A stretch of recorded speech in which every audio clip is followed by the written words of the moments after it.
बरायबाय चेनेलाव pin कनसेप्टआव दायो नोंथांमोना नायगासिनो दङ बर्डार जब इनफो अफिशियल इउट्यूब चेनेलाव दा गुड निउज दा फाइनाली आसाम पुलिस एप्लाइ लिंकआ एक्टिभ जाफिनबाय बेनो जाबाय कनस्टेबलआव कमान्ड'आव एसआइआव आरो प्लास ग्रेड 4 आरो एपिआरआव ड्राइभार लेभेलाव दा गोबाव खालामा जों थांगोन अफिशियल वेबसाइटआव जाय नोंथांमोना चेनेलाव गोदान साबस्क्राइब खालामना ला जाहाथे लेटेस्ट आपडेट मोननो हायो बेनो जाबाय border job info official YouTube चेनेलाव दायो जों फैबाय अफिशियल वेबसाइट SLPRB-आव आरो फैनाय लोगो लोगो गुड निउसआ बेनो जे नोंथांमोननि एप्लाइ डेटआ जाफिनबाय बेनो जाबाय कनस्टेबल लेभेलनिफ्राय लानानै जि पस्ट दंमोन नोंथांमोना जेराव थालांदोंमोन फरेस्टखौ लानानै बाव एप्लाइखौ खालामफिननो हासिगोन दा बेखौ खालामनोबा एप्लाइ हियाराव क्लिक खालामनांगोन सिगां एप्लाइ खालामखाबायबा जायखिजाया नोंनि आइडिजों लगइन खालामनांगौ आरो गोदानब्लाबो नोंथांमोना लगइन खालामनांगोन बेखायनो एप्लाइ अनलाइनाव क्लिक खालामबाय आरो दानिया मा लास्ट डेटखौ नायोबा थ' नोंथांमोननि लास्ट डेटआ बारायबाय दे स' सिगाङो 8 फेब्रुवारि खालामदोंमोन नाथाय नोंथांमोना 28 फेब्रुवारिसिम दायो अनलाइनखौ खालामबाय थानो हासिगोन दा मोनसे बाथ्रा फिजिकेल टेस्टआ इलेक्सन उनावसो जासिगोन बेखायनो नोंथांमोना प्रेक्टिस खालामबाय था नाथाय सरकारा थागोन ना थाया बे मोनसे बाथ्रा नाथाय आंनि साननायाव दानि जिनिखि सरकार बियो थाफिनगोन दा बेखायनो जिनिखि चान्स बियो चान्सआ मोजांनिफ्राय मोजां फैगासिनो जोंनि BTC बादि नङा आसामना जेरै होदों बिथांमोना कारेक्ट जिनिखि डाटा एबा बिथांमोना जि खोथा होदों बेखौ मावफुंगासिनो दङ नाथाय BTCआ गोदोलांगासिनो दङ अके दा बेखौ दोनथ'नानै जों दानिया आसाम पुलिसनि लगइन खालामनानै मोनसे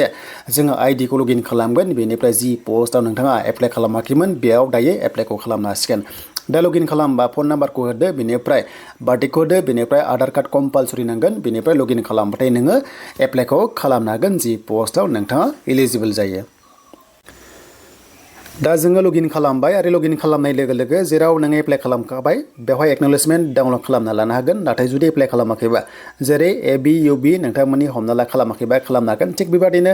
नोंथांमोननि SA लेभेलाव कमान्ड' लेभेलाव खालामाखैबा बेयाव एप्लाइ खालामबानो जाबाय जेराव नोंथाङा एलिजिबल जेरै ड्राइभाराव एलिजिबल जादोंबा थ' बेखौबो नोंथांमोना खालामनो हागोन आरो जेराव नोङो एलिजिबल नङा बेयाव नोंथाङा नट एलिजिबल बेवहाय नट एप्लिकेबल लिरगोन दा बेखायनो जेराव एलिजिबल नोंथांमोना खालामबानो जाबाय जेरै एग्जाम्पल नै थ' बेवहाय एप्लाइ मोनदों बे एप्लाइआव क्लिक खालामनाय लोगो लोगो नोंथांमोना एप्लाइखौ खालामनो हागोन स' बेनिफ्राय फरेस्टाराव खालामाखैबा फरेस्टारावबो खालामनो हागोन आरो ग्रेड 4आव खालामाखैबा ग्रेड 4आवबो नोंथांमोना खालामनो हागोन आरो दा बेनो नोंनि फरायनायनि सायाव सोनारगोन नोंनि बैसोनि सायाव सोनारगोन दा बेखायनो जायफ्रा आसाम पुलिसाव इन्टारेस्टेड दङ खालामबानो जाबाय लास्ट डेटआ 28 फेब्रुवारि आरो फिजिकेल टेस्टआ नेक्स्ट गोजां बोथोराव बियो जाहैसिगोन दैज्लां बायनाय लोगो लोगो मानोना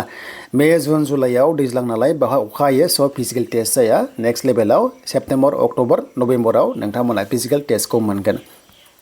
दा बेखिनियानो दा आसामनि जेरै खोथा होदों आसामनि CMआ जि खोथा होदों बिथांमोना साख्रि होगासिनो गासै 1L 60,000नि खाथियाव एपइन्टमेन्टखौ होबाय आरो दा बावैनो एडिशनेल लिस्ट होबावगोन जेराव आसाम पुलिस थागोन माखासे कनस्टेबलआव DMA DSS थागोन आरो लोगोसे ADRE थागोन जेराव जायफ्रानोखि फिसा पइन्टआव थालांदोंमोन नोंथांमोना साख्रिखौ नेक्स्ट लेभेलाव मोननो थांगासिनो दङ बेनो जाबाय 28 फेब्रुवारि सिगां एबा MCC सिगां नोंथांमोना मा मोनगोन आरो अके बेखिनियानो दा BTCनि सायाव आपडेटखौ टटेलि दोनथ'नाय जाबाय मानोना